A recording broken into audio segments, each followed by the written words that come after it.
to another episode of Tooth and Claw Podcast. We have our bear biologist, Wes Larson, who once caught a fish while a bull moose charged him. That's true. Yeah. But it wasn't a bull moose. It was a cow moose. So it's not true, actually.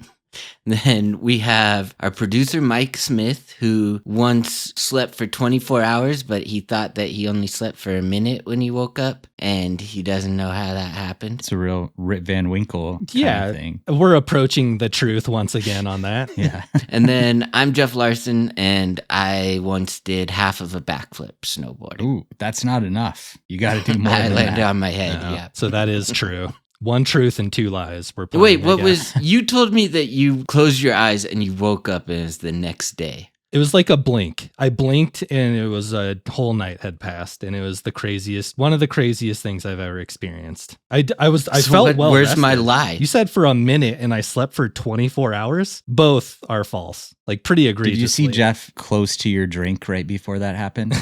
No, I was alone like usual. Yeah. No, that was what I was trying to say, though. You like close your eyes and then it's the next day. You said that? Okay, yeah, sure. There was, yeah, you got it. You nailed it perfectly. All right. Me and Mike are both wearing necklaces right now. Yeah. Yours has a little Mario ghost on it. What's it called? Ninja. So cool. Mine's just the one I bought because I was watching too much Sopranos and I just decided I need a necklace. They look good. Yeah. Thanks. You guys like to show off your wealth a lot. Yeah, this flexing. is us just showing off our extreme wealth. Yeah. The necklace I bought at Herberger's for $5. Yeah. Mine was like 100 yen gacha machine in Japan that I got mine. 100 yen? It sounds That's like a lot. That's a lot of yen. Sounds like a Yeah. lot of yens. It's like unseasonably warm in Salt Lake, and it's a full-on winter storm here. We're living in different realities right now. It's like doesn't a make blizzard sense. outside. I know. You know, It's God crazy. is great. Works in mysterious ways.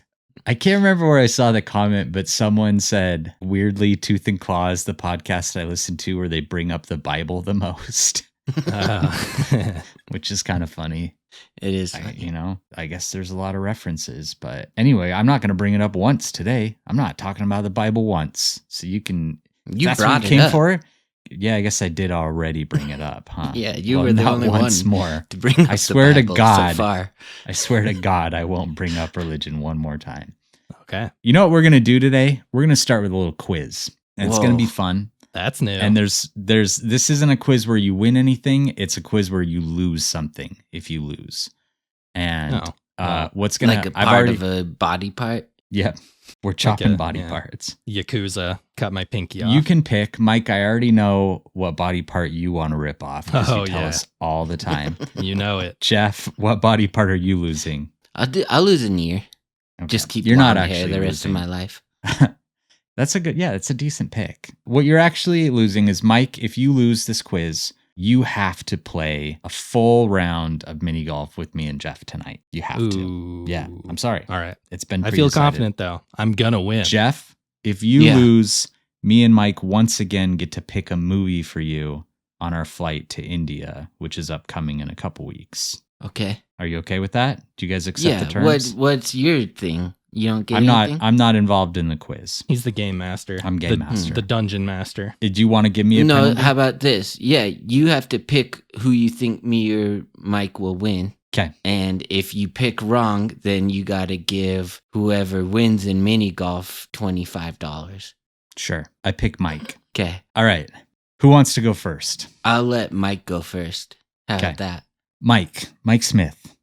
And you can steal if Whoa, the person easy. gets it wrong. Doxing me. I doxed you. Mike, what is a pinniped? I'll steal. No, Mike gets Oh, to shoot. go first. Jeff gets just to steal like that? All right, No, go, Jeff. You get to answer first. What is a pinniped? A pinniped is a seal, sea lion, or one of those other ones with the tusks. I accept seal. Marine mammals that have flippers on their front and back feet. The word actually means fin-footed, but they're generally known as like the seal family. So seal was the answer I was looking for. Oh. 1 point, Mike. What about sea lions? Yeah, they're in that family. But Okay. they all, like, big circle is like seals and like sea lions and walruses and all like are fit into that Walrus. family. That's the Jeff, word. you picked wrong. The second question's harder than the first. I'm sorry. The first team to reach the South Pole was led by what explorer? Christopher Columbus. Incorrect. Mike, do you know this? Captain Cook? Incorrect. Roald Amundsen from Norway. That was a tough one. Okay. Mike. Should have gone Noah because he couldn't have really refuted me too hard. Yeah, that's true. And then you would have proved me wrong that we're bringing up the Bible again. You wouldn't have been able to go there. It would have been flooded back then. Mike, it's 1-0. Your next question. And if you get this within 10 degrees, I'm going to count it. The coldest temperature. Last question, too. Coldest, Jeff, don't worry. Your next one's easier. Coldest temperature ever recorded on Earth. What the heck? And I'm giving you a hint. It was recorded in Antarctica. Oh, shit. Never mind. 160 below Fahrenheit. Incorrect. Jeff, you want to try and steal? Yeah. I'm going to say 120 Fahrenheit. Ooh, within 10 degrees. Wow. Wait, 120 degrees Fahrenheit? Is that what you said? Coldest? 120 degrees Fahrenheit. Yes. Yeah. Incorrect. Negative, dude. Negative 120. I tried to give that I said to negative. You didn't. I did say negative. We'll check the tape, but not when you gave your final answer. You didn't. I kept saying 128 degrees Fahrenheit. But I had already said negative. You hadn't. I did. We'll have to do a recount after the episode. Yeah, we will. I don't know. Fine, I'm going to give it to you. But if we recount and you didn't, then we're changing the how this goes. All right. 1-1. Jeff, true or false? Mount Everest was summited before people reached the South Pole. Yes. Mike, you can't steal this one. No. Yeah. Sir Edmund Hillary, 1967, right? You would have gotten it, but because this is a binary answer, you can't steal it. Dang so it's tied still 1-1. Okay. I don't know what year it was. I could be off. That felt like a trick question. Like, why would you ask that if they didn't? They didn't. But I guess so. Everest was summited in 1953 by Sir Edmund Hillary, and Amundsen reached the South Pole in 1911. Now, Mike, you get a binary question. You're doing the Woj finger or the windy fingers. Yeah, it's because you're tied up. Something Mike, interesting. true or Something false? in Utah. True or false, Mike? Antarctica is the driest continent on Earth. Oh, man. I mean, it's made out of ice, but ice isn't water. So that doesn't mean it's wet. I'm talking precipitation. Driest continent on Earth. False. Incorrect. Dang, True. dude, you the keep driest trying continent on Earth. Okay, Jeff, for the win here. Maybe. We're going to have to go back to roll tape. Name the largest species of penguin. Emperor penguin. Correct. Jeff wins. That means, Oh, shoot. Mike, you have gotta to play mini golf. And if this holds after we record, I have to pay $25. If it goes back, then Jeff's going to have to watch the movie. We'll put in a clip if I'm wrong. Yes. I'm going to say 120 Fahrenheit. All right. So what continent do you guys think we're going to be talking about today? The North Pole, Antarctica. Not the North Pole, the South Pole, but close. Actually, not close. Opposite end of the Earth. We're talking about Antarctica. Where the devil lives. Yeah. It's like opposite from Santa. Sure. Yeah, Santa lives up there. Antarctica lives. North The Pole devil lives in Antarctica. Is like just ice, right? That's why it's not a continent. But Exactly. Antarctica has land. so There's it is land a mass. continent. Exactly. Yeah, the North Pole is on sea ice. And Wes is incontinent. I'm not, but someday probably. That'll be fun. That's why you use day that comes. pee bottle. Yeah. Yeah, my pee bottle in here. Here it is. Hold it up. Not actually a pee bottle. Gross, dude. It's full of element right now. All right. So since we're talking about Antarctica, it really narrows down what animal we might be featuring on this podcast that's about animal attacks. So it really has to be either a marine mammal, a fish, or a penguin, because those are really the only, or maybe a bird, but those are the only animals you really find in Antarctica. Those are in the North Pole, not the South Pole. What the hell? But there's really very few animals in Antarctica that really pose any kind of real danger toward human visitors. And there's really only one that has ever displayed any kind of actual predatory behavior toward humans. And that animal is the leopard seal. So today we're finally going to be covering a very requested animal and one that has really been feared by humans since we started exploring the frozen continent of Antarctica. And it's actually really a highly misunderstood animal. Leopard seals I think people see them, they hear the word leopard, they see how kind of scary they can look, and they think this is a very dangerous animal. This is not a very dangerous animal, but it can be dangerous. I would kind of say they're the black bears of the seal world, where they have some potential to harm us, but it's not like they're necessarily trying to. But when they do, they're going to eat you. Well, we'll get to that. But to start, we're going to talk about one of the most famous Antarctic explorers of all time and the ill-fated expedition aboard the ship Endurance. Mike, do you know who it is? Hey, no, I saw that book on my shelf. I bought it apparently a long time ago. Just haven't read it yet. Do you know who the explorer is? No. Do you? Sir Ernest Shackleton. Yes, I've read this book. I knew that name. Yeah. It's an amazing story. It's honestly probably the best historical nonfiction book I've ever read. That's called Endurance. It's really, really good. It's all about this voyage of Shackleton and problems they ran into and their miraculous plea to try and get to safety. It's really amazing. I would definitely recommend the book Endurance. But today, we're mostly going to talk about one of the people on his crew, this guy named Thomas Ordelise. Sounds like a group of people that probably ended up drinking their pee at some point. You think? Yeah, probably. You're really stuck on that lately, which I love. All right. So Ordelise was probably the most disliked person on the ship. And the reason for that was he was... I hope it's for a good reason. It was. He was very surly and he was lazy, and he often didn't do his part when they came up against something hard. Like if the ship was stuck or if there was issues, he wasn't the first one to go out and push or do whatever they had to do. They often really had to convince him to help with anything. So a lot of people didn't like this guy on this boat. Not super popular. Not a team player. Not a team player. Not at all. So when this ship got stuck in the pack ice, Thomas would actually sometimes take his bicycle out onto the ice and just disappear for hours. Which, that's if you're cool. if you're stuck in pack ice, it's kind of nice to have a hobby. I don't blame him for that. But he would be gone long enough that Shackleton and some of the other officers on the Endurance, or now on their camps out on the pack ice, would get really worried about him. They would think Ordelise has been gone too long. Where is he?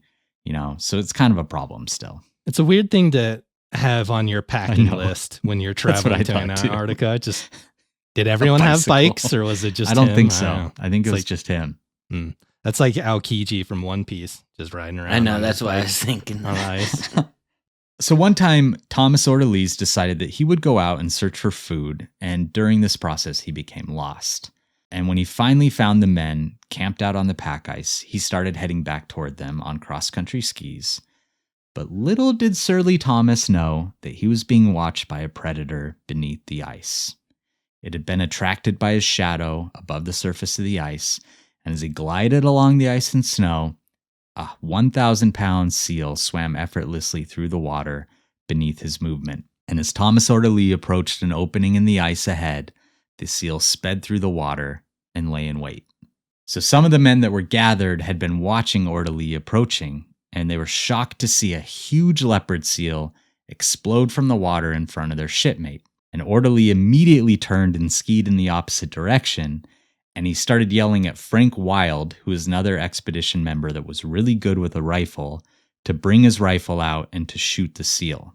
And I think this was kind of a twofold thing, because at this point, these men are stuck in the ice and they're having a hard time finding food. So not only does he want him to save his life, but this is a pretty big meal deal for these guys if they can kill this seal. So this leopard shoots out of the water up onto the ice where it starts giving chase, and Shackleton describes the chase in his journal. The seal had a gun too? It didn't, no. You did, no. So, water gun. Oh, shoot. I said shoot. Yeah, you did say it shot up out of the water. All right. So this is what Shackleton said in his journal. The animal, a sea leopard, sprang out of the water and came after him, bounding across the ice with the peculiar rocking horse gait of a seal on land. The beast looked like a small dinosaur with a long serpentine neck. And if you do look at a leopard seal, they are very characteristically shaped among seals. They have this long kind of arching neck, and their face does look almost reptilian. It's very different from any other seal out there.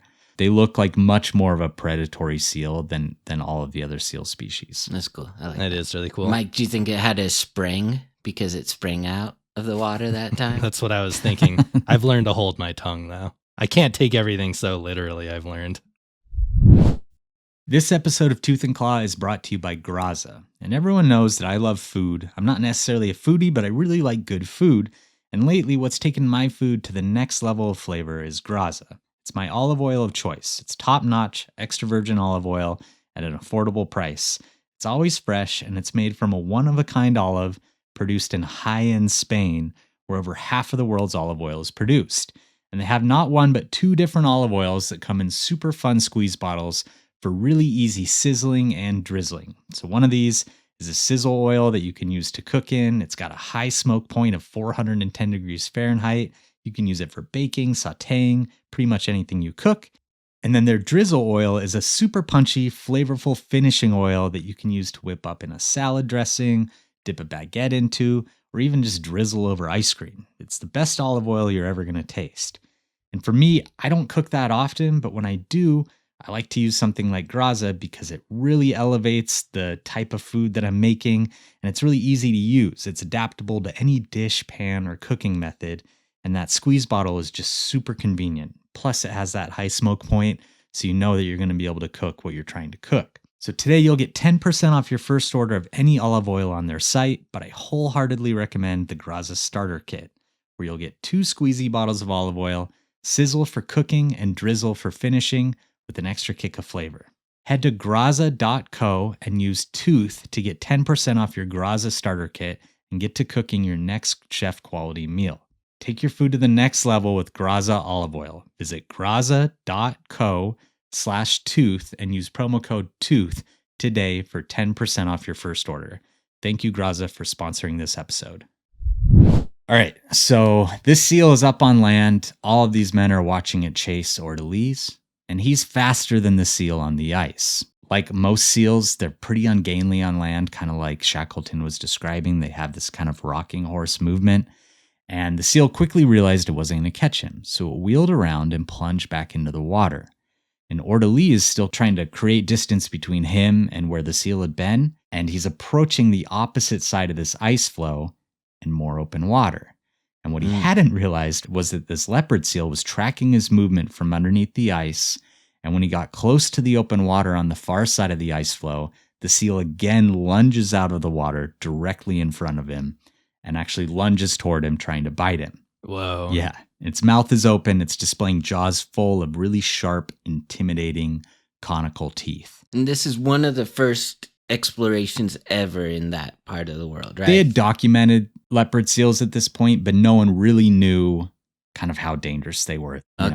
This was a shock to them to be chased by something that they usually are chasing. Feels like a dinosaur almost, probably. Yeah, and they're big. This is a 1,000-pound seal. Huge. Orderly, who had been shouting, is now screaming. He's screaming his head off, and he turns once again to flee from this seal, and it shoots up onto the ice again and starts chasing him. It's kind of playing the scariest game of pickle ever on this ice floe, where it pushes him to one side, it pops up, and sooner or later, he's going to stumble or something's going to happen. And it might have caught him had Frank Wild not shown up with his rifle. The leopard seal sees Wild and changes direction. This new target's already closer than Orderly, and Orderly's already starting to put a lot of distance between him and the seal. Wild's on foot, he's not on skis, so he's moving slower. The leopard seal decides to go for him. Wild immediately fires a shot. It doesn't say whether or not he hit it, but the leopard seal keeps coming toward him. And this is like a huge animal. They have inches of blubber. You have to be a pretty good shot to kill a leopard seal. But Wild, who seems to be like kind of a badass dude, just commits. Instead of running away or anything, he drops to one knee. He balances his rifle. He takes careful aim as the seal's coming toward him. And when it's about 30 feet away, he fires a second shot and drops the leopard seal.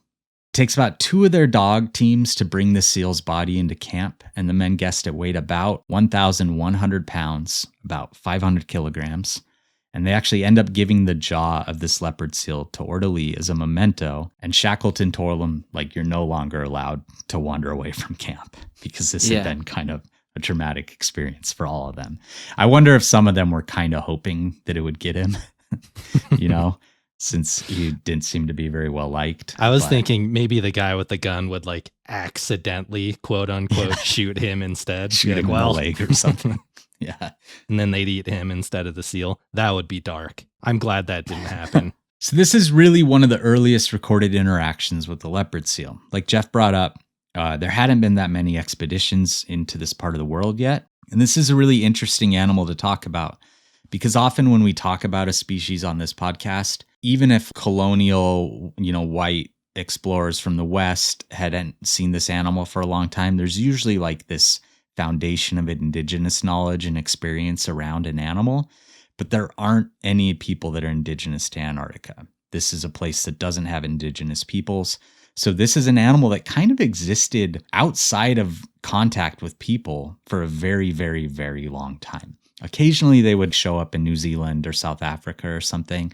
But as far as like their core population, people just had never really seen this animal until like the early 1800s, which is kind of crazy. All right, so we're going to do some quick biology. This is a new animal. I was really excited to learn more about them. They are pinnipeds. So in their seal family, it's a clade group of animals that encompasses all the seals. So we're talking seals, walruses, sea lions, and elephant seals all belong to this family.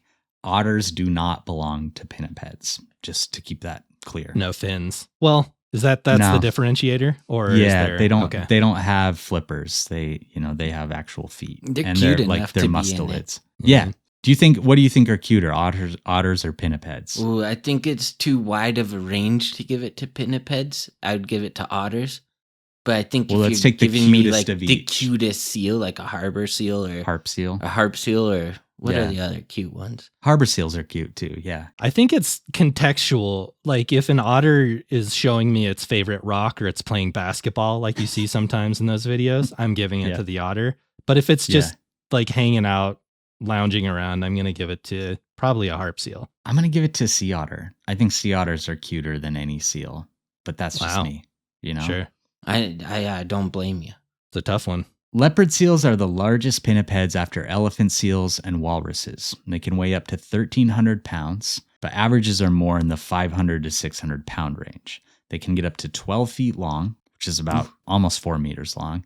And they do have sexual dimorphism when it comes to They're size. like the size of a van. Yeah, actually, it was funny because as I was researching this, there was one website that was like, and this is a good example of why you need to use critical thinking, especially when you're researching like wildlife.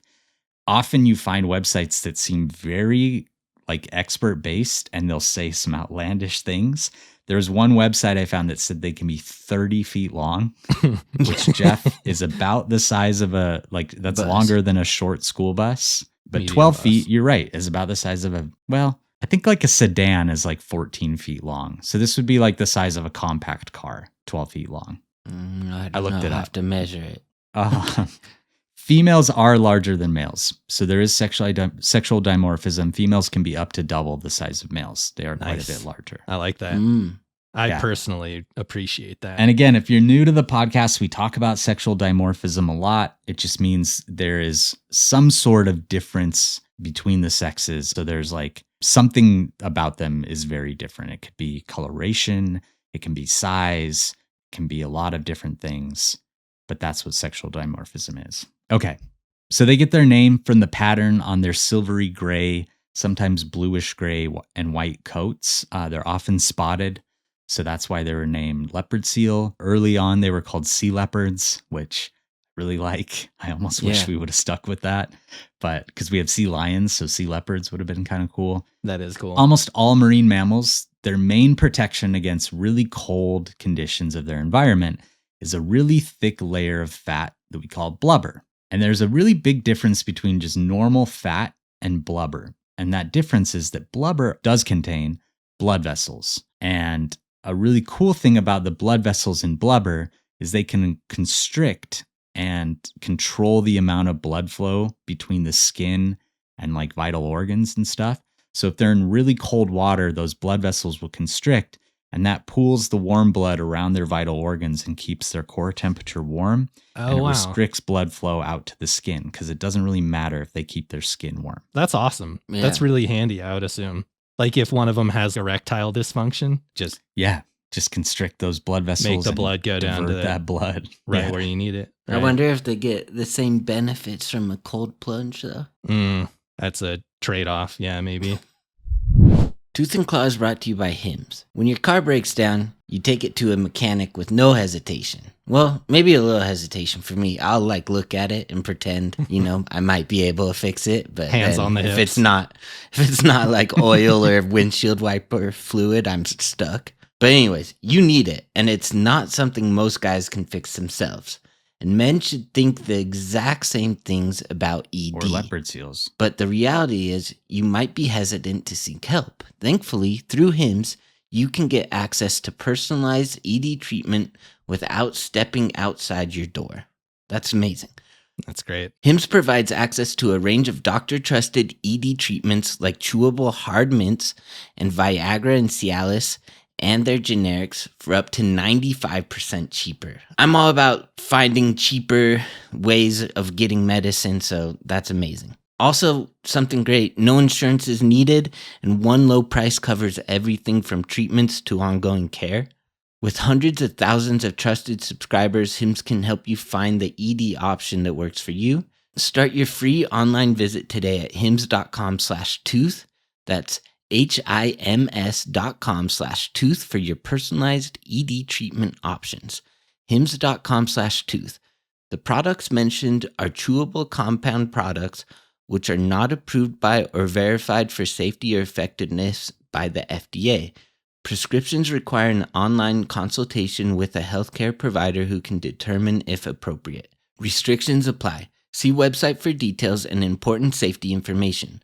Subscription required. Price varies based on product and subscription plan. Good timing on that Hims read, Jeff. Right after talking about sea leopard boners. No, I wasn't talking about boners. We were. Mike was saying it'd be yeah. nice if you could redirect blood flow. It's fine. I didn't catch it. You didn't. Yeah. Anyway, so their range mostly encompasses all of the water directly surrounding Antarctica. So they're found in Antarctic and subantarctic waters, and they really like the edge of pack ice. So in these places, pack ice is the ice that's going to form when it gets colder and kind of pack around the continent, or up in the north around that multi-year sea ice. And they really like to be right on the edge of that because that's where penguins are going to hang out. That's where fur seals are going to hang out. That's where you often get the highest amount of biodiversity. Fur seals are cute. Yeah. Well, these guys love eating them. We'll talk about that in a second. It's kind of like I like eating Teddy Grahams. They're pretty cute. Doesn't change the fact they taste great. You'll still eat them. You probably wouldn't like them as much if they're just a square either. Exactly. Yeah. I could just be eating like a graham cracker. Yeah. Not the same. They have been seen, even though they prefer Antarctic and subantarctic waters, they have been seen in places like South Africa, New Zealand, Tasmania. There's even an attack that happened in South Africa that we're going to cover when we do this animal again, because I do think this is an animal that we'll probably come back to at some point. But those sea leopards or leopard seals, see, I'm stuck in sea leopard mode. Those leopard seals probably just wandered to those places. They don't have resident populations in those places. It's just a wandering leopard seal that decided to go up to wherever. And they've actually been found as far north as the Cook Islands, which is pretty crazy because you're in like tropical seas at that point. They're solitary outside of breeding season, but because they live in such harsh conditions, they're relatively understudied and not a ton is known about their breeding cycle. We do know that they like to vocalize a lot during breeding season. Mike, nice. You like to vocalize a lot, right? Shouting. Yeah. I always say, holy cow. That's my go-to line. You say, call me daddy. I'm never going to have children. I need someone to say it. Yeah, just to make you feel that paternal feeling. Yeah, it's natural. Males vocalize the most, and their vocalizations are really interesting. They're often to either attract mates or establish dominance, but they're really crazy sounding. They kind of sound like high-pitched pigeon cooing or even like crickets chirping. I'll probably cue up a clip for us to listen to of some sea leopard. Oh God, I gotta stop saying that. Leopard seal. Saying, it's so much cooler. Yeah.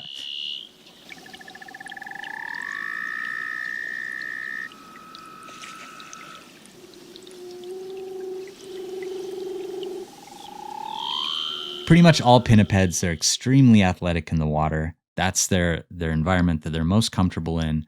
They can swim at speeds of 25 miles per hour or 40 kilometers per hour, and they can dive up to 304 meters, which is roughly 1,000 feet. What? It's crazy. They have higher blood flow than lots of animals, and their blood contains higher percentages of myoglobin. And myoglobin is a protein that transports and stores oxygen. So they're pretty much just like little mini scuba machines, like scuba tanks, where they have a higher percentage of oxygen in their blood, so they're able to stay underwater for longer amounts of time, up to 15 minutes at a time, which is a long time if you're a mammal. They have some really interesting dentition, so teeth, with really prominent canines and incisors that look like teeth you would see on a bear or a big cat. They got some scary teeth. They do. Their molars are shaped like little tridents. They have like 3 little peaks on them. And those teeth are super useful for a wide range of things that leopard seals eat. So I'm going to show you guys a picture of their teeth. And if you're out there listening, you should pull up a picture of a leopard seal's skull, because it's really neat. All right. So this is an older one, a plate that someone made back, I think, in the early 1900s. But you see these molars, how they're shaped like little tridents. Like they're pretty it looks crazy like the fire emoji. Yeah, it does. It looks just like the fire emoji. That's a great pull. So there's a reason they have teeth that are shaped like that. Based on their fearsome reputation, their number one food might be something that you don't really expect. It's actually krill. So most leopard seal diets are about 50 to 70% krill, and they use those trident-shaped teeth as a way to strain water out after sucking in large mouthfuls of water and krill. So they're going to suck them in, and then they just push that water out through the teeth, and that just keeps all the krill in their mouth. Yeah, and they have specialized little grooves too. That's cool. It's like the strainers that you put like noodles in. Yeah. Exactly. It's like a colander or like a sieve. That's what I do with chicken noodle soup. I take a spoonful and then I press the liquid out through my teeth. So I just have noodles and chicken. Yeah. Cool. That's pretty sweet. All right. And then they also have those sharp canines and incisors for their favorite foods, which is everything from squid and fish to penguins and other seals. So they're actually the only pinniped on Earth that has been documented hunting and killing other types of pinnipeds. And they kill a fair number of smaller seals like fur seals and crab-eater seals. They also pinnipeds are kind of don't like them. It's like that one guy on the expedition probably for pinnipeds. Orderly. They're leopard seals are their orderly. Yeah, if orderly were like killing and eating other people on the expedition, I would agree with that. But they also kill and eat a lot of penguins. So penguins probably don't really love leopard seals either.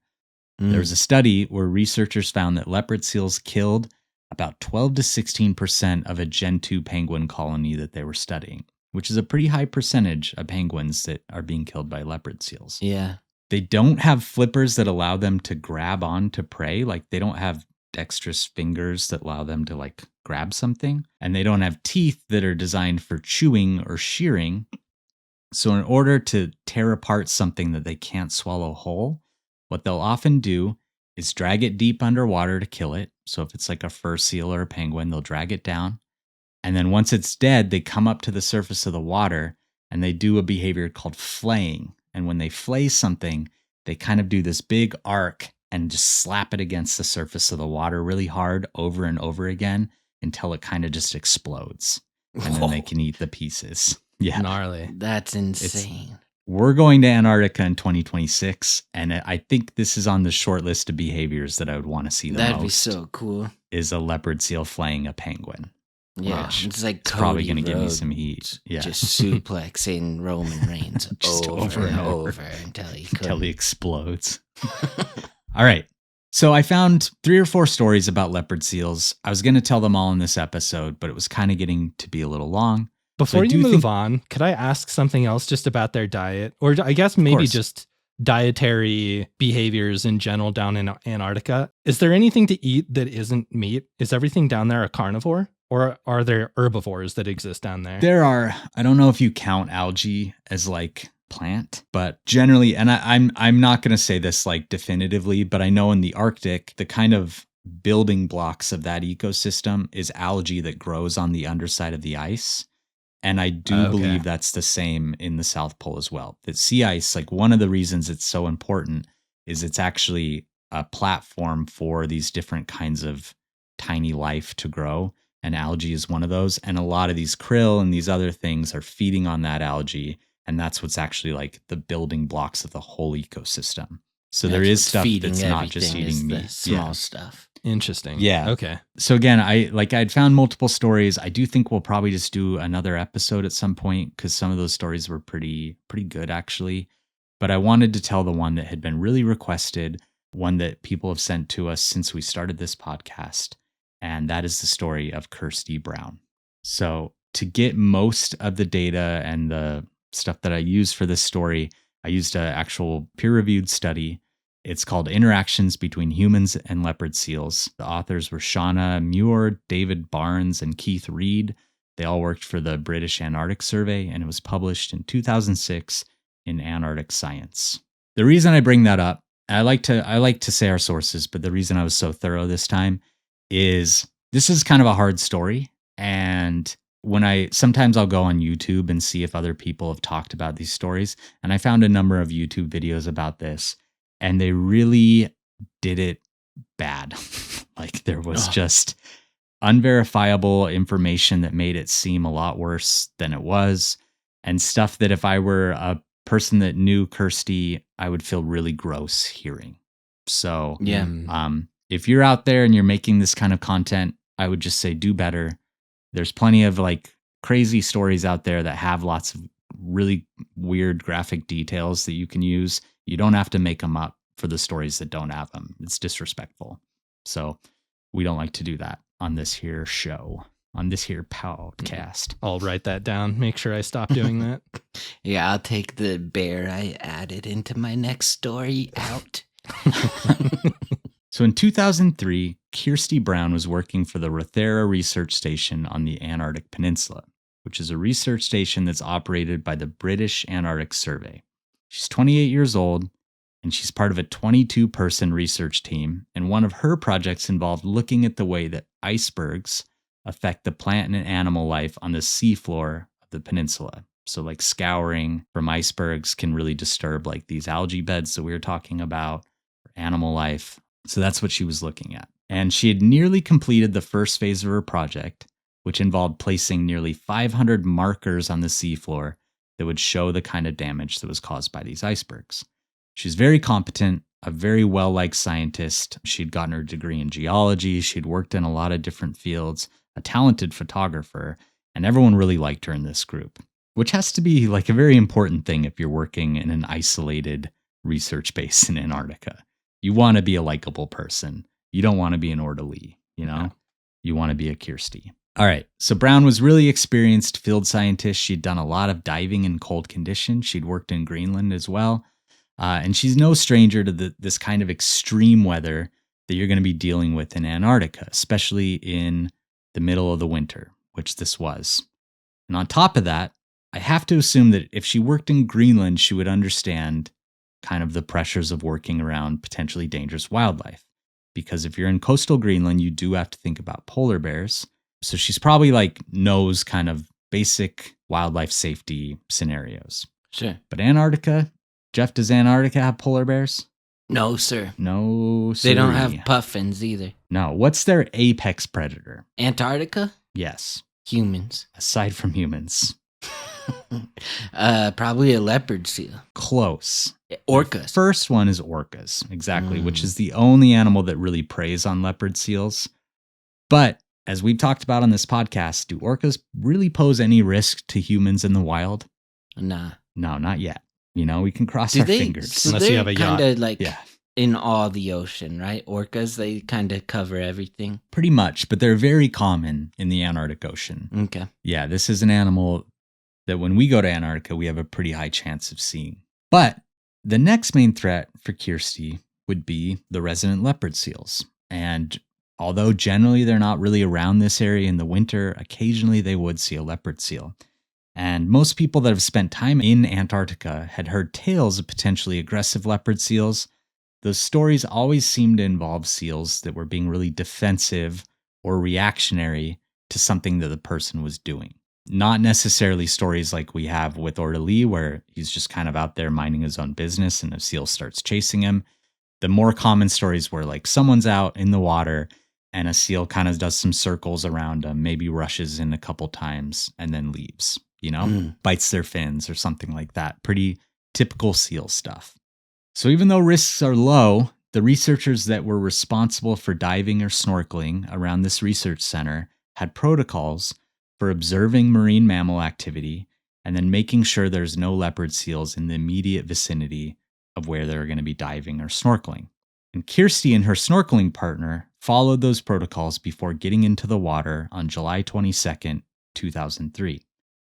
It's not a super cold day based on Antarctic standards. Like, I think it was around 17 degrees this day. But of course, they're donning like very bulky, expensive dry suits, really good gear. And that's winter there, right? It is, yeah. So, I mean, it could be like negative 100, but it was about 17 degrees, pretty calm day. They don all this gear. They get into the unbelievably cold water. And as they're doing this, they have 2 people on shore that are watching them. And I do have to imagine that their main concern is cold. Like when I worked in the Arctic with polar bears, we thought about polar bears, we thought about other wildlife, but the thing that was constantly on our mind was staying warm. And I'm sure that's what these guys are mostly thinking about too. So these 2 people watch them on shore as they push out into the bay. But whether they had failed to notice it or had slipped by undetected, a leopard seal was in the bay with them. And this new activity in the water had piqued the interest of this curious predator. While krill and squid were enough to maintain it throughout the winter, the seal wasn't about to turn down the prospect of a more substantial meal, and it's intrigued by these clumsy figures swimming around at the surface of the water. I feel like a lot of times, too, the biggest animals and ecosystems just are a lot more inclined to check something out because they're not really looking over their shoulder all the time. Exactly. And this paper that I mentioned talks about that, how like mountain lions in California, or, they had a couple different examples of animals that they're not necessarily like man eaters, but every once in a while they'll just kind of be like, I've been seeing these things around. I'm going to check them out and maybe give it a shot. All right. So the 2 snorkelers are busy working on setting up their research grid. They'd kick through this dark and cold water. And during this process, they'd separated from each other and had about 20 meters, which is roughly 65 feet, between them.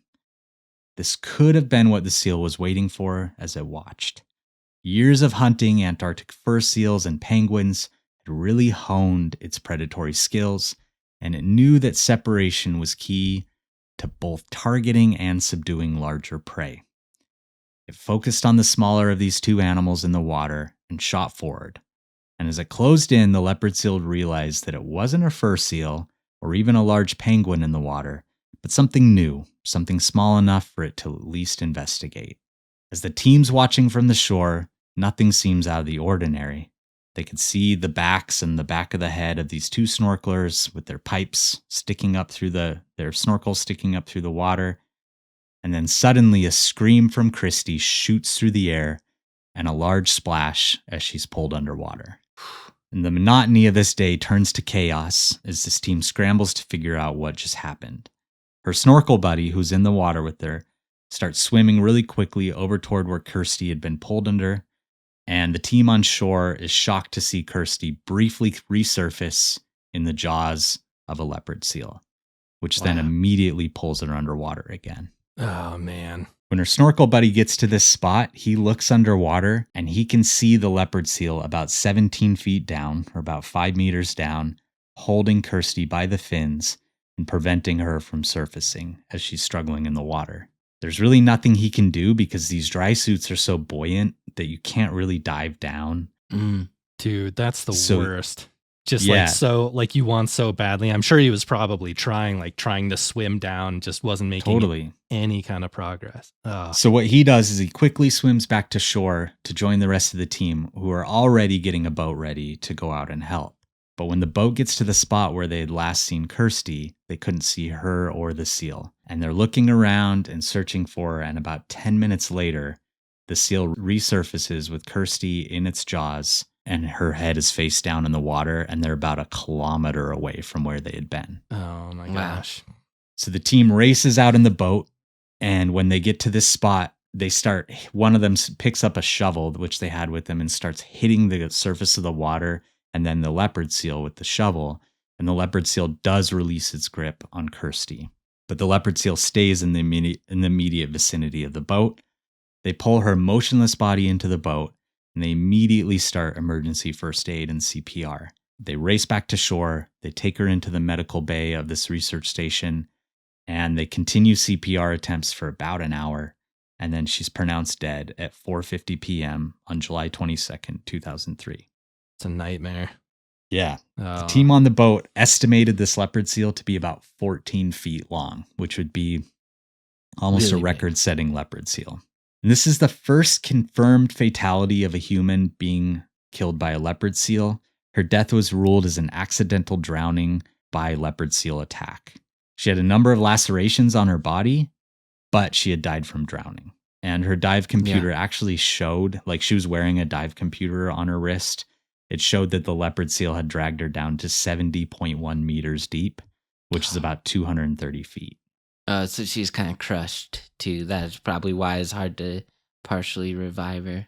Yeah, I don't Like, think it would wasn't just because I know drowning in cold water, you kind of get a longer time to come back. But Yeah, I don't if know you if go down 230 that feet deep, would there's some- crush you. but it does stuff to your insides, I think. Yeah. Yeah. I mean, if she went down that deep and then it immediately pulled her back up, she could get decompression sickness, all sorts of things. Her lungs could explode.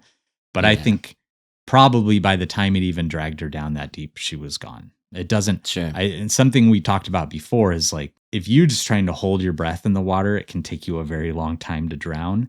But if you're in like a struggle underwater or trying to hold your breath, it goes a lot quicker. You can die much quicker. So I doubt this was very long. But unfortunately, she did die. She has this really terrible distinction of being the only person ever killed by a leopard seal. It's impossible to say what the actual motivation of this leopard seal was. But the study that I used, which was written by researchers that work in Antarctica, I assume they're pinniped experts, hypothesized that this was a predatory attack by this seal.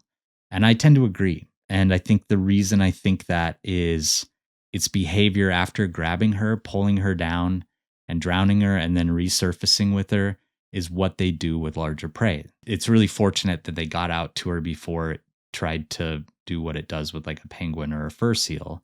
You know, once they bring them back up to the surface, which we already talked about, they were able to recover her body before that started happening, which is great.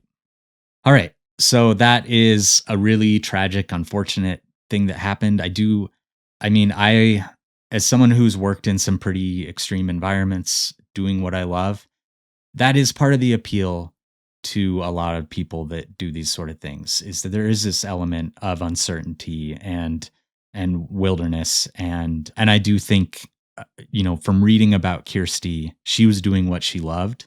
She knew there was risks involved in Antarctic research. Anyone does.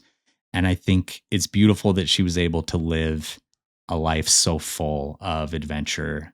Yeah. And that sounds like she did a lot more in her like time on Earth than a lot of people who live a lot longer than she did. If you work from a cubicle, you're not ever going to get killed by a leopard seal, but you might not be like quite as happy as Kirsty was. I'm not saying there's anything wrong with working from a cubicle. There's got a lot of people in cubicles right now just crumpling paper all mad at you. I'm not saying that. I'm just saying like, I feel terrible for Kirsty and her family and anyone that knew her. Yeah. But I am happy that she was able to go out and live out her dreams. Yeah, that is nice. All right. So really quickly, before we get to our categories, I do just want to talk briefly about what you should do in an interaction like this.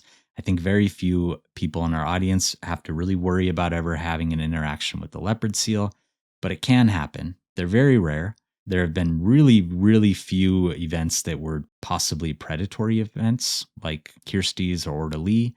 And when they do happen, when those events happen, they usually don't see the seal before it happens because they're really sneaky. And the way the sneakiest thing they do is they follow shadows underneath the ice. So they can Mm. like see penguins moving on the ice by their shadows. And there was a lot of stuff in these papers I read and whatnot about mistaken identity. And I personally don't ever like to say mistaken identity when they're like in the water with something, with sharks or with seals or whatever. I don't think that does them justice. I think if a leopard seal swims up to a snorkeler, it's not like, oh, I think this is a fur seal. They know it's not a fur seal. But if it's a shadow underneath the ice, I think there's a good argument for that. You know? Yeah, like their initial interest could have been, this is seals or something. Right. And then once they shoot up out of the ice, they're kind of already invested. Like they've Yeah. already switched in, I'm trying to kill this mode. But the main thing is just avoiding an encounter in the first place. So leopard seals hunt on the edge of the pack ice. So if you're wanting to avoid this animal, avoid pack ice edges or be cautious around them. If you're going to be diving in Antarctic waters or places where leopard seals have been seen, do a thorough scan. Make sure that there's not one around before you enter the water, and stay in groups when you are in the water. If you do happen to be approached by a leopard seal in the water, stay calm, face the seal, like don't let it get behind you or get your flippers or anything, and then just try and retreat slowly. And I do just want to mention, Kirsty didn't do anything wrong. Her team didn't do anything wrong. They're following protocols, and this was a really tragic, something that you couldn't plan for. Yeah. What, I guess, paint a picture of what her snorkeling there would have maybe like been like. Relatively clear water. They said Yeah. that like the visibility was over 30 feet, but probably like pretty quick drop-offs, and I don't know, not a great field of view. I'm not imagining that she probably even saw this leopard seal sneaking up Like, on her. has she seen a lot of fish? Is there like a lot of stuff in the Probably water there? not. No, Yeah. I'm guessing it's pretty devoid of life, but I don't know. I've never like been underwater in Antarctica. I'd love to do it. I've seen some Yeah. beautiful videos of people doing it, but any other questions before we move on to categories? I'd say just like also for leopard seal, like precaution. If it's on the first story, when it gets up out of the water, I'd say it's almost like a goose or something where it's like, just don't fall over and you're going to be all right. Just be like, calm and get away from yeah. it. Yeah. Or there's that lady on the beach. There's that video that always Yeah. goes like viral when someone reposts it where she just keeps falling over and it like seal is like, it looks like it's just trying to chase her away, but eventually it's like, okay, lady, you're getting bit. I'm Like, catching up. You're not getting out of my way. Right. Like, just don't panic and just like move. Yep. I think that's good advice. If you brought your bike, hop on it right away. Yeah, serious. What's the situation like down in Antarctica now as far as long-term or even permanent residents? Are there people that live there year-round now, or is it still just researchers? As far as I know, the only communities there are research communities, and I think there's something like 40,000 people that visit Antarctica every year. As far as permanent residents, it's just researchers. Does like any country try to claim it, or is it just kind of No, section? there's an Antarctic treaty that establishes it as kind of like a place of science. So Nice. it's like a lot of different countries have bases there where they do science. It's kind of beautiful in a way where it's this place that everyone just kind of has agreed, we're going to learn a lot about our planet and we're all going to kind of try and get along. And I could be over speaking there. There might be like a conflict that I don't understand or know about, but I'm sure there is. But from what I read, Trump's that's probably going to try to rename it to America or serious McKinley or something. Cold US. It's funny how no one can claim ownership of Antarctica, but the US was just like, yeah, we'll take the moon. That's ours. Yeah, exactly. Is it? I actually don't even know if like the country I owns don't- it. I don't think our flag on it denotes. Well, you don't think we ownership. even went there, but- Wes, do you? I do actually. I do believe in that, Mike. Ooh, That's that's not what you were saying, controversial now. Don't try and paint me in that corner. I have plenty of conspiracy theories. That's not one of them. This episode is brought to you by Miracle Made. Your nighttime bedroom temperature has a huge impact on your sleep quality, and you need good sleep. Like, I've been trying to work out a lot recently, and it is such a huge difference. If I get a bad night's sleep, I probably am not going to work out. If I get a good night's sleep, I'm probably going to work out, maybe even twice. Yeah, Jesse Going- hasn't been going sleeping hard. lately, and it's been real hard. Yeah, she probably hasn't Yeah. been working out. Let me tell you why Miracle Made is going to help you with that. So, Miracle Made sheets are inspired by NASA and use silver-infused fabrics that are temperature regulating so you can sleep at the perfect temperature all night long. Not only that, they're self-cleaning. These sheets, again, silver, I just want to stress, they have silver infused into the bed sheets. It's not not all your sheets are going to have that. These ones do. No. They prevent up to 99.7% of bacterial growth. And that leaves them to stay cleaner and fresh 3 times longer than other sheets. No more gross odors. It's a big deal. Maybe you've always wanted to be Scrooge McDuck and like swim in gold. You get to sleep in silver. That's just like, that's pretty close. That's as close as you can get. It's awesome. So upgrade your sleep. But they're this not year. that expensive. You'd think it's expensive. You would think. They're not at all. And we're about to give you an even better deal than you would otherwise. So listen to this. Upgrade your sleep this year. Go to trymiracle.com/tooth to try Miracle Made sheets today. And whether you're buying them for yourself or as a gift for a loved one, if you order today, you can save over 40%. And if you use our promo TOOTH at checkout, you'll get a free 3-piece towel set and save an extra 20%. It's like highway robbery. I don't know how they're getting away with this. You get silver sheets for like nothing, relatively.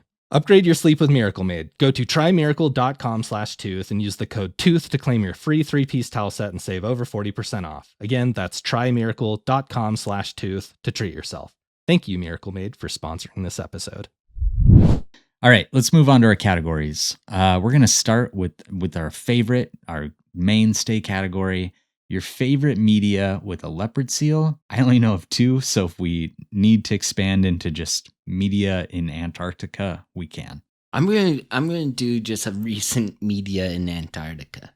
Yeah. One of like the biggest voices for flat earthers.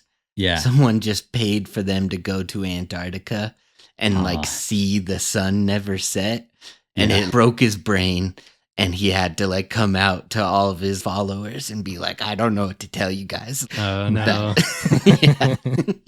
And I don't know. I respect people who just don't believe anything they're told. And I think there's a lot to gain from that. But like when it's as much fact as the earth being round, I'm just kind of like, okay, guys, let's figure this one out already. Yeah. I think there's a healthy level of criticism of science and stuff. But like, I also really trust the scientific method, you know? Well, yeah, you got to differentiate what's scientific fact and what's just what the government told us. Yeah. You know, everything is scientific theory. Like, it's hard to prove anything as being like completely factual. I just feel there's definitely a limit of skepticism to where you kind of turn into someone that's just a pain in the ass. I think it's good to question things. I've been annoyed with climate change stuff recently, where it's just like people completely deny it, and it's just like, well, I mean, you recognize we're using more resources than any time in Earth's history, putting more carbon dioxide, cutting more forests than any time in history. So like, I know that that impacts the environment. So I don't know why you would say that, but whatever. Yeah. But anyways, I was happy to see this flat earther kind of come to reality. Yeah. Sounds great. I'm going to go. So this one, we've tried not to do this. I think at least Jeff and I, because there's a Pokemon for every animal out there. Yeah. But this is one of my favorite ones. And it's definitely based on leopard seal because it has the little spots on its back. It's called Spheel, Spheal. And it's a perfectly spherical ball-shaped seal. And it's just like the funniest, cutest looking little animal. Here, let me read you. Does it evolve from seal? No, Spheel is the first level, and then it goes a to Pokemon that's just seal. It's just called Seal. Now one evolves into, what is it, like Dugong or something? But here, Wes, this is for your information. Spheel is much faster rolling than walking to get around because it's a Spheel. Oh, that's smart. Leopard seals should try that when they're on the ice. Just rolling into a ball. I actually am curious about this, though, because maybe this is based in some kind of reality. When groups of this Pokemon eat, they all clap at once to show their pleasure. Because of this, their meal times are easy. Do seals, do they clap when they eat, or do they do any kind of gesturing with their... so. Okay. But, yeah. Well, there you go. Spheel, Wes. Okay. You got to look up a picture. I'm surprised neither of you picked this, but I'm glad I get to use it. I'm picking the movie 8 Below, which is a movie that starred Paul Walker and a number of sled dogs. And I remember it from, it wasn't my childhood, but I was probably like in high school. It's kind of a fun movie, and there's actually a really good leopard seal scene that's kind of scary, where it shoots out of the carcass of a killer whale or an orca.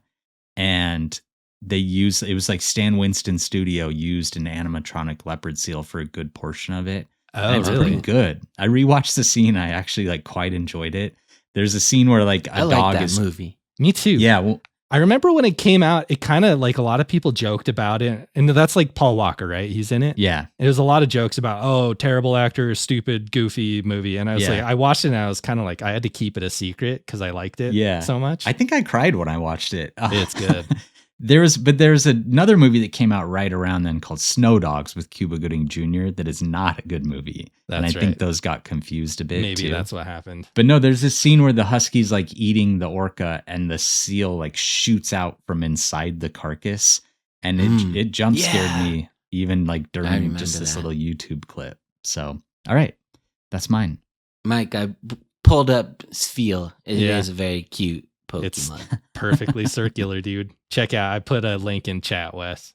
I'll gotta look look at at it it. right now. I need to see it. What's the next It's category? very cute. Oh, it is cute. I do like it.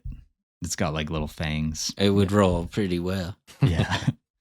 Okay. The next category is one I created especially for this episode. It is called Seal of Approval. And the rules behind this category is I'm going to bring up something that maybe is a How little do you controversial. come up with these, dude? Genius. Usually I'm just following Mike's lead, because when he does his subscriber episodes, he comes up with some fun ones sometimes. And you do too. But I think Mike is our reigning king of fun categories. At least experimenting to good yeah. or bad effect. I was just So- meaning your puns. Oh, got it. All right. So the rules of this is I'm going to mention something that's maybe a little bit controversial about like how people feel about it. And a lot of these are just truly a little bit controversial. And you guys are going to say whether you give it your seal of approval, meaning you like that thing, or you don't. And if you want to explain your reasoning, you can, or you can just say, I give it my seal of approval. And then you each get to pick 2 of these things. There's 10 things total where you get to ask my opinion on them as well. But otherwise, all of them are just going to be both of your opinion. I'm going to stay out of it. Oh, man. All right. I'm going to be so curious what you think about all this, though. You get to pick 2 each. Okay. The first, green apple flavored candy. Seal of approval. Big one for me. I love. Just behind that super fake banana candy flavor, green apple is my second favorite. All right. Jeff? So wait, I'm sorry. Is it just I say I don't have a limited amount of seal of No, approval? you can give as many seals of approval as you want. You get to pick my opinion on 2 of these things. I'm not going to give one. I like the caramel apple suckers, but I don't know. I prefer lime for my green candy. So if it's Right. not the number 1 green, I'm not giving it to it. All right. If neither of you are picking to hear my opinion on this one, we're going to move on. Oh, I'm so curious. The next one though. is recreational day hiking. Like Well, this is like just going for a little hike for a few miles up in the mountains for like a few hours. You know, we're not talking backpacking or like any real big hike in like a national park. It's just recreational day hiking. Yeah, I'll give around this where a you live. seal of approval. Okay, seal of approval. Seal of Especially, like, disapproval. for me. In a city, get out of like the pollution a little bit, get some fresher air. Yeah, I think Jeff, yours is a widely held opinion. Mike, why do you dislike this? It's just even a mile outside of the confines of my 4 walls.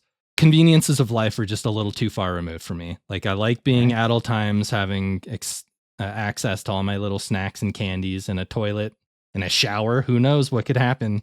I might need a shower. You might need a shower. Yeah. All right, we're gonna move on. The next one is pugs. Ooh. I'm giving my ultimate seal of approval if I have one. Ultimate seal of approval. Yeah. Okay. You know, I know You're it's bad. stamping the I know shit that out of these like pugs.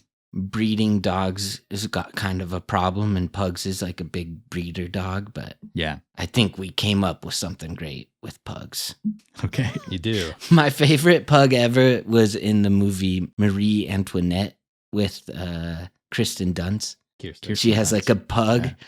and then she's gonna marry like a French guy, and they just like rip her pug away and give her a French bulldog. But the pug was so cute. That's not really a thing for me. There's a whole contingent of people out there who do the ugly cute kind of thing.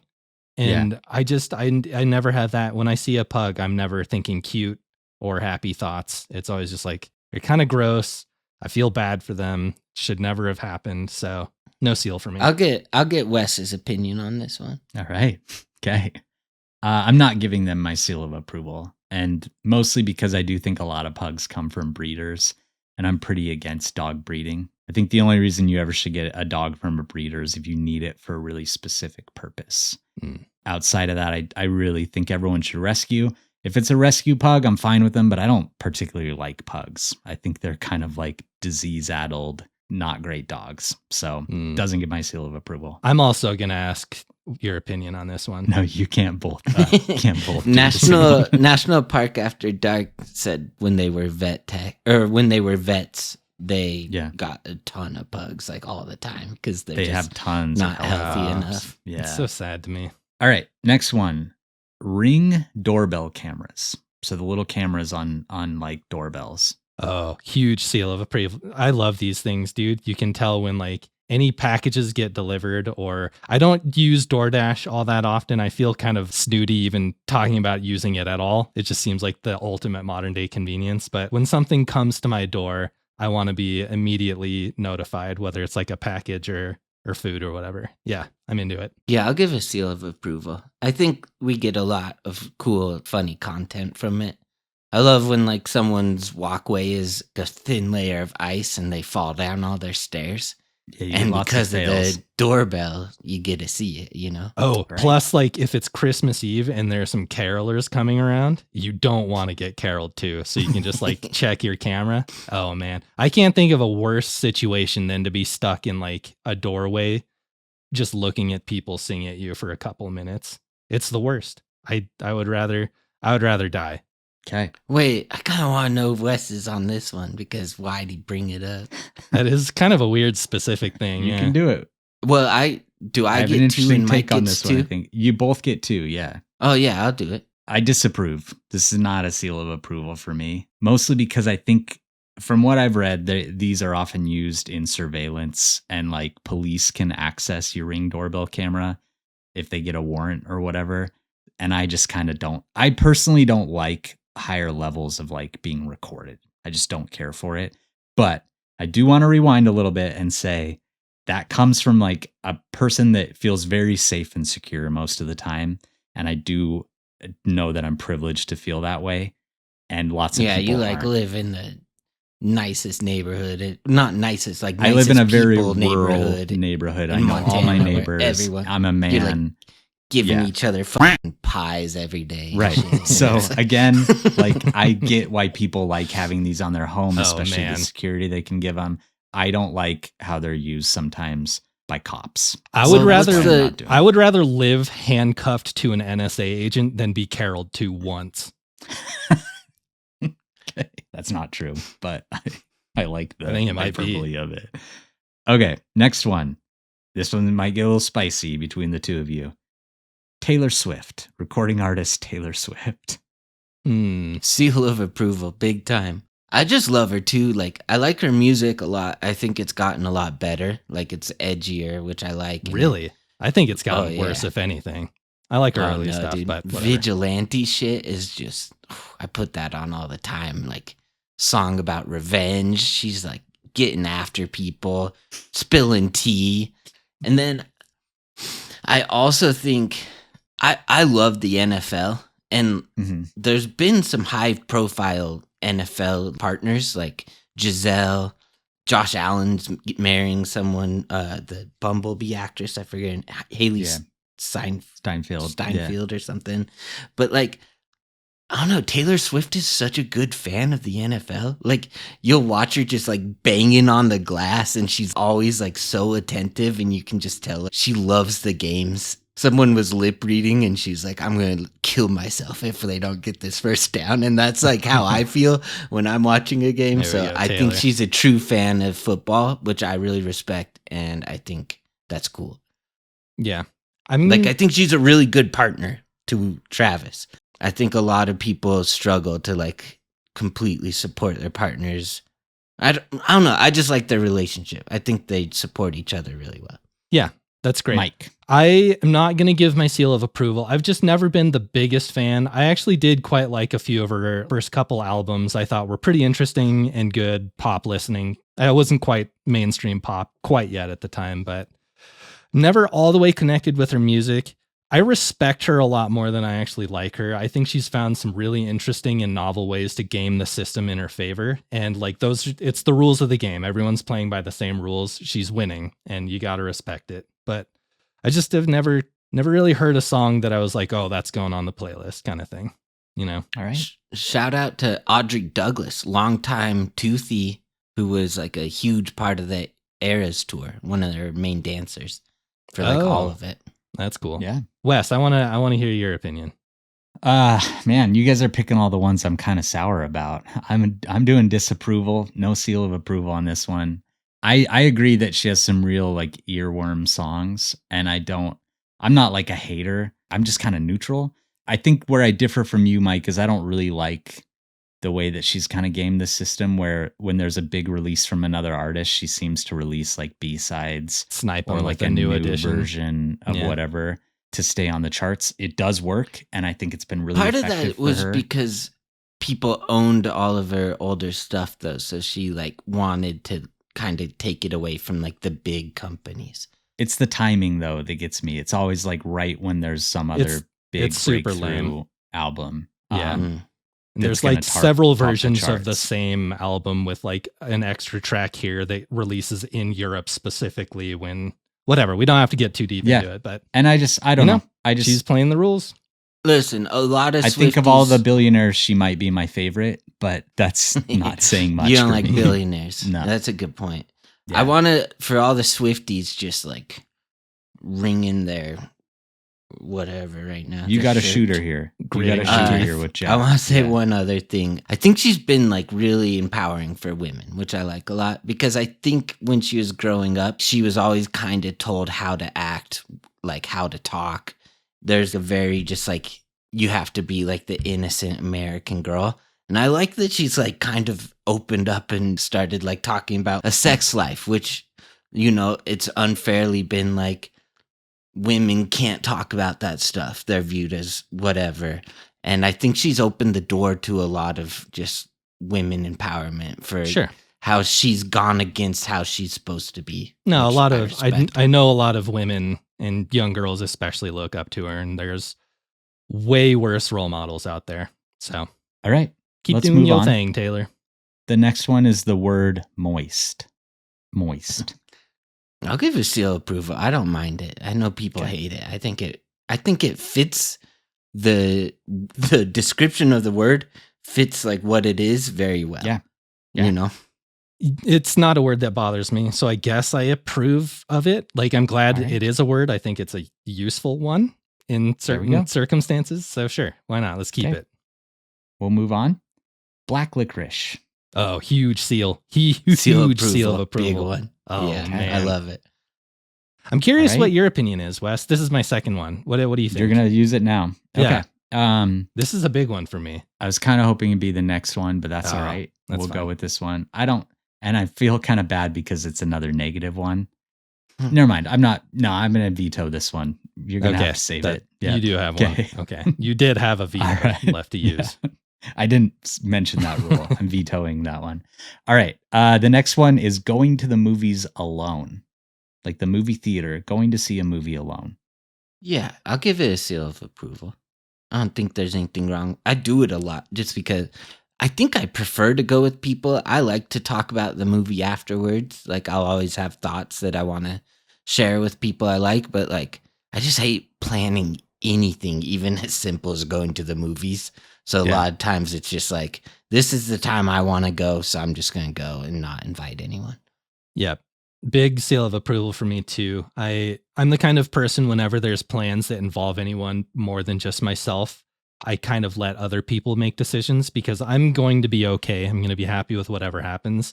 So I let them have whatever is going to make them happy. But it is nice to take some time for myself. And I believe like not just the movies, but even going out to eat, I think is really pleasant. Like at a sit down restaurant, even. Oh, yeah. You always kind of strike up a nice little rapport with your server, the waiter, waitress. Just doing anything by yourself, I think, is not just enjoyable, but I think healthy as well. I think it's really good for you to be able to do that. Yeah. You don't need to pick mine on that one, but if you want to, you can. There's 2 more. I mean, you It's all vetoed and you said you wanted to talk about I think this you one. already know how I feel about this one. Okay, So it's yeah. all right. You can pick Cool. one of the next 2. Sure. Okay. The faint smell of cigarette smoke. No. You like strong Disapprove. scent, right? It's all or nothing for you. No seal of approval for me. No. Neither of you. Nope. Okay. Coffee. No, now I mean- we're talking, but no cigarettes. No. And like someone who smells like cigarettes, I don't really like that either. All right. You saving it for the last one, Mike? Yeah. Okay. It's a weird Last- one you like. I know you like. Yeah. I can tell that you like it. That's weird. I can't say anything. All right. The last one is diarrhea. Oh man. I don't even know how I truly Good thing you feel saved anymore. it. You want to hear Wes on I this. do. I really do. No, I as someone as the expert of Yep. us 3, Yeah. Seasoned veteran. it sucks. It's pretty inconvenient because especially when it's just you're not getting it all out, so then like when you go somewhere later, it's gonna hit you again. And spicy food is just delicious, and it'll trigger it. So Yeah. I don't like it. Mm. All right. Mike. This, I feel like I'm finally having to like walk through the pearly gates and get judged here. Finally have to make a decision. Because I honestly, it's been such a long running bit between all of us. I don't really know how I honestly feel. I actually think sometimes it's nice to just purge the system though. Yeah. You know, you have a sick tummy and you just let it go. And I think that's an incredibly liberating experience. So I guess It a seal of does approval. I do think it feels the best of all the poops when you like right afterwards you feel the most relief. It's like post diarrhea I clarity. would agree with that. All right. So by Yep, process you gotta of tell us. elimination, you get to hear my opinion on this. I'm going to do disapprove on this one because I'm blessed to have a pretty fast gut, and I kind of can control when I want to do a big job. And for me, so I've never like been someone that like gets a lot of kind of satisfaction from going a number 2. So I feel like diarrhea doesn't really pose anything but negatives for me. It's just kind of like what Jeff was explaining. It like kind of chains me down, and I'd rather not have that be the case. Did you ever have to take laxatives when you were on the wrestling team to make weight? I didn't on wrestling. I once had to take laxatives after a really terrible experience in Mexico, which we talked about. That's right. When I did the enema, but that was the only time I've ever had to take laxatives, actually. You know what? I'm gonna come right out and just say huge seal of approval. Just taking right. dumps, but like a Good. lot of them. That's awesome. Yeah. Like you take a dump when you need to, and it feels good after you've relieved yourself, and you just like times that by 10 or however many times it's gonna take. It's great. Okay. All right, that wraps up seal of approval. We're was doing great. another new category right now. This is one that Jeff came up with a while ago, and then I forgot, and then kind of came up with it. And Jeff reminded me that he had told me about it a long time ago. But it's just a general advice No, category. that's perfect. You're like the type of guy, we got to make it feel like it's your idea. And then It's you're like, not. "Let's do I'm this." telling you, it wasn't my idea. Inception part 2. This is going to be our advice category, and it's going to be one where in the future we're probably going to have people reach out and say things they'd like advice on. It can be silly, it can be serious, it can be whatever you want. For now, the working title is Some Nice Advice Will Suffice. And today, Jeff is going to be our We're not nice coming up with advice anything giver. better than that. Okay. So, Jeff, you got advice for us? Yeah, I'm going to do a quick one this time, but I think this is a great category and we'll keep it going. And I also want to say toothandclawmailbag.com at gmail.com. Or sorry, tooth and claw, or is it toothandclawmailbag at gmail.com? Toothandclawmailbag at gmail, yeah. If you guys want to write us in and like just give us any situation in your life that you want our advice on, go for it. And go ahead and pick whoever you want advice from too. But I wanted to just advise, it is kind of in your list of things, getting outside. I think as humans, we've become too safe and we've like become too like enclosed in shelters, and like there's real value in connecting with nature. But I think it's hard to find reasons to go outside. So ultimately, my advice is getting into birding, because I think birding gives you a really good reason to go outside and to have a purpose to going outside and looking around. So my advice is get into birding, and let's say find 20 birds that are local to you. And once you check them all off, send it to me on Instagram and I'll give you a thumbs up. Oh, really? Download on the my app, personal one. Download the app Merlin. It's going to help you really get into birding. It's like a really cool app. It'll help you see what's in your area. It's just really fun. You can use it to like listen for sounds. Birding's great. Ask your dad for some binoculars. Every dad has a pair of binoculars, whether they know it or not. They're going to weigh 10 times more than the ones you would buy today, but they're going to be great. Yep. All right. That's some nice advice will suffice, featuring Jeff Larson this week. It suffice. Our final two categories are going to be, well, actually a quick three. We're going to do first listener questions. Jeff, you got some listener questions for us? Yeah. So there was like a big week in sports and Super Bowl's coming up. So I just asked people for sports themed listener questions this week. All right. And you might be thinking, listeners who hate sports might be like, I'm going to skip this part. Well, just listen to this first question. Julsa B asks, if koalas played sports, which ones would they be best at? And if you want to, two people, Peter H99 and Julia Bayless 98, ask what sport a snake would be good at. So you can choose either or. But I'm going to say koalas would be good at darts. I just think like, for darts, you want to like be able to slow your mind down and get ultra focused on that dartboard. And I feel like koala can really empty their brain and just focus on that board. And then like you kind of get like people with a bit of a belly who are good at darts, and koalas have a bit of a belly. All right. Yeah, that's a good thought. I'm going to go with ping pong because it's like they have 3 paddles when you include their ears. Because they're kind of shaped like ping pong paddles, They right? are. Yeah. Sure. The ref isn't going to notice the like when... I think you're sneaking allowed to in. hit it with your body.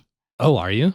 There you I go. think so. I'm going to pick a snake, and I'm going to pick a constrictor. And I'm going to say the javelin, because it can just like wrap itself around the top of a javelin and then just let go at the perfect time. So it's not going to get a lot of speed running up to that javelin spot, but just trust me on this, Mike. Sure, yeah. You're the expert. No, I see that. I like it. All right. Avies asks, do you guys ever support certain teams just based off the mascot? My whole life, I've loved the Jacksonville Jaguars because I like Jaguars. I don't think I do, but I'm not a big sports guy. The Cubs I picked more because of their record back in the day, and the mascot was like a very lucky thing that came along with it. Otherwise, I would have picked the Bears too, but I didn't. I just like that they were like a perennial underdog. So no, I don't think I ever have. My dad came home from a business trip to Buffalo, New York once with a Buffalo Sabres t-shirt when I was pretty young. And they kind of became my de facto team I rooted for just because I hadn't really had a hockey team before that. And I did like Bison. They have a cool like Buffalo, I guess. Bison. It's kind of a weird Buffalo teams. It's like it doesn't matter what their actual name is. It's just like we're going to be a bison because we're Buffalo, New It's York. fair. The funny thing about their logo, though, is that I liked because they use the sabers, the swords, and I thought that's what I really connected with. I like the swords more than the buffalo. All right, Danny BD. So Luka Doncic, huge trade, huge NBA news. A lot of people are saying biggest NBA trade ever. So they want us to compare the Luka and AD trade to two animals. So if they were traded with each other. So for my like ranking list, I would say like Luka's probably a cheetah because cheetahs like had the chance to become like one of the best ever for me. I just love cheetahs and they've like really proven themselves as one of the best animals recently. And Anthony Davis is still really good, but not like in the top. So I would probably say it'd be like trading a cheetah for a hammerhead shark for me. Okay. Interesting. Neither of them are going to do very well in their new environment. Well, I'm just saying that's how it relates. Like that's how put the trade in my terms is like you had a cheetah and you traded it for something cool, but it's not going to be one of the best ever. Yeah. If you guys want to pass any of these two, I'm going to pass on that one, but I'll let Mike answer it. Yeah. When this is not answering the question very well, but I remember when we're bringing up Pokemon again, which are kind of animals if you think about it. Yeah. But I got a Charizard the first time I ever bought cards with my friend at the mall, and he had a Mewtwo, and I like Mewtwo more than Charizard, so he tried to like finesse me by trading me the Mewtwo for the Charizard. But they're not equally rare. Like the Mewtwo is much more common of a card to get than a Charizard. Mm-hmm. And I was about to trade him, and his brother at the last minute walked up and he's like, whoa, hold on. Oh, like, man. My friend was so mad, and then I got mad at him because he tried to trick me. So I would say someone got me with that. With the Pikachu for Venusaur holographic. Yeah. So Doncic is the Charizard and AD would be the Mewtwo in this situation. Like they're both cool, but like they're on different levels. This is a crazy trade. I just want to express that I personally think something illegal is happening. Like honestly, something pretty shady, some kind of collusion. Something is going to come out about this story and someone's should serve jail time, namely Nico Harrison. In any other profession, like Luka would have a really good case and complaint, just being like, "Hey, my employer got rid of me because I got a little bit too fat." Yeah, right. But in the NBA, I guess they can do it. All right. So, Allie Spencer asked, "Will the Patriots ever be good again?" She's a fan. I just want to shout out the quarterback coach, Michael. He's a toothy, so you're in good hands. Cool. Yeah. Essie Rocks asks, what would be your preferred Super Bowl contestants and halftime performer this year? So I would have loved like seeing the Bengals in it, and I don't really know on the other side as much. I like the AFC teams, the Lions, Bengals and Lions, and then Taylor Swift singing it. I know it wouldn't have been possible, but if it could have been the Bills Chiefs, that would be my ideal. And that's because Bills are my team, and the Chiefs I see as like the biggest villains right now in the So your NFL. Super Bowl was last week. Yeah. So that would have been the most interesting to me, even though halftime performer. Halftime performer. Kendrick's a good one. Yeah. Yeah. I don't know. Been into Chapel Roan lately. I'd like that. That'd be a fun one. She put on such a fun show. Yeah. I'm still like really on a big Slow Pulp has been like my band for the last few months. Sure. What if it was like but Pup? They wouldn't be a great halftime. If like cool. Pup was their choice, you would be like, this is the best Super Bowl ever. I'd be pretty excited. Yeah. Obviously for me, it'd be the Chargers from the AFC. I think NFC would be fun to have Joe Burrow and the Bengals there, just because they're kind of like, Joe Burrow's been the better quarterback so far, but they're kind of having a parallel kind of career alongside each other. So that'd be fun just to see him face off.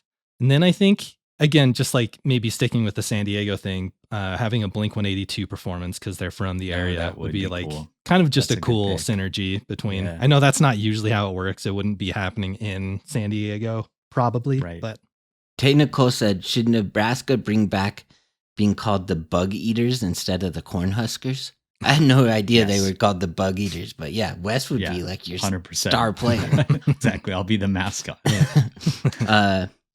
And then St. Holmes asked, could all the Chicago Bears football players, let's just go starters, beat a brown bear in a fight, cage match? So 22 All of players. Yeah, I think so.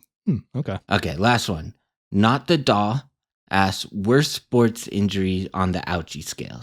Oh, man. Anytime I'm watching and you see a bone break, like The when they like compound slow fracture. it down and you see it break, I can't. Yeah, It's where it, like so comes hard out to of watch. the skin.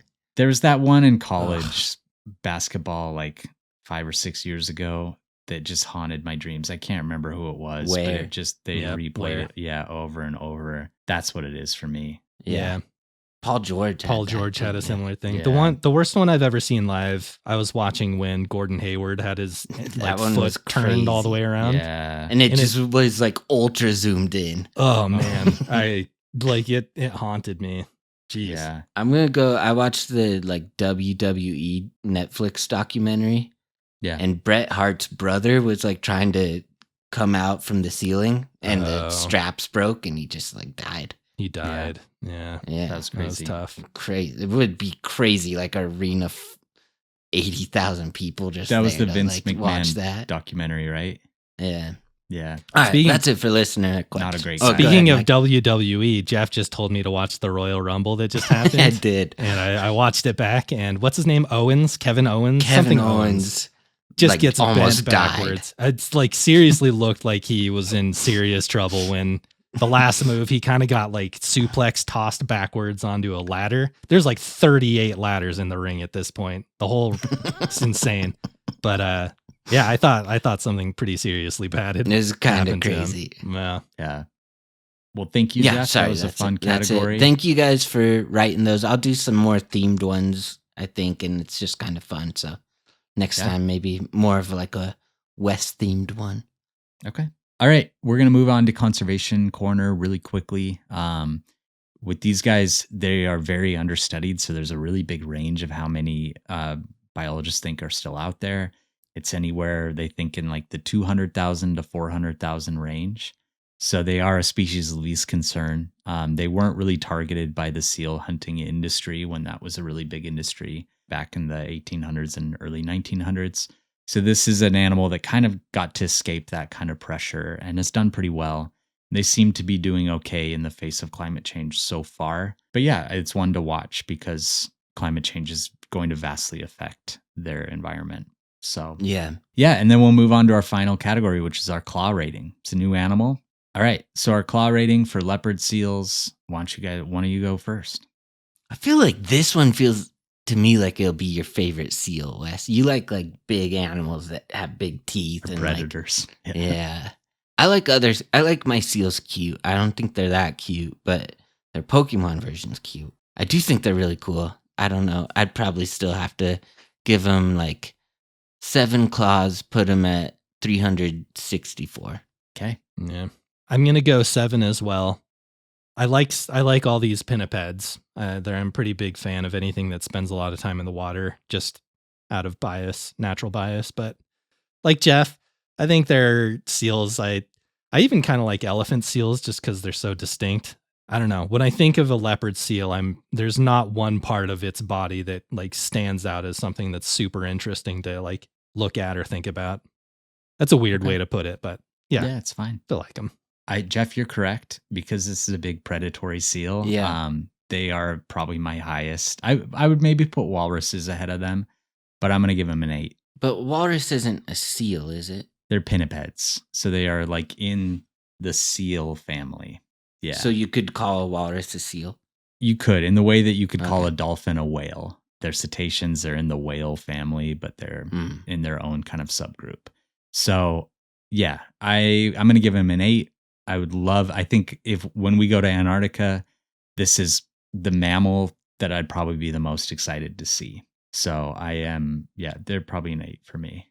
Do orcas kill them? They do. Yep. Orcas are their one main predator. Yeah, Are they orcas will kill them. how do they avoid orcas? Do they just go on the ice? Pulling out on the ice. Yeah. So that's why they do spend a fair amount of time pulled out on the ice, even though they're more comfortable in the water. just because that helps them feel relatively safe from their main predator. And orcas like them then. Orcas are like, that's a pretty good meal. Yeah, it's a good meal for an orca. They're not like necessarily targeting them, but it's not a hard thing for an orca to kill. So I just wanted to talk about, Wes alluded, like we are going to Antarctica February next year. Yeah. And it seems like a trip we might be able to just keep getting spots for potentially.